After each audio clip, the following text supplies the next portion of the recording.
So this is a review of the Baileigh Belt Sander. This is a model BG679. This thing works amazing. Now the only piece to this though, this is a 3-phase unit. So as shown in another video that I posted, you need to have some form of a phase converter or have 3-phase power to your shop. But this thing works really well.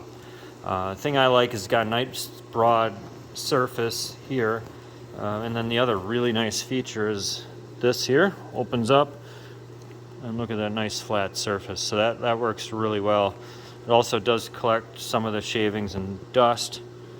It's really quite powerful, and it does a good job. Not a real cheap tool, and you do have to purchase these belts, which are also not super cheap. So on the thrifty side, it doesn't check any boxes, but in terms of functionality and versatility, I really like it.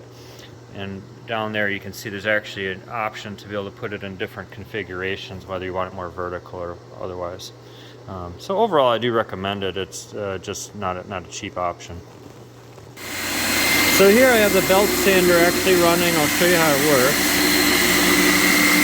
I got my eye protection on.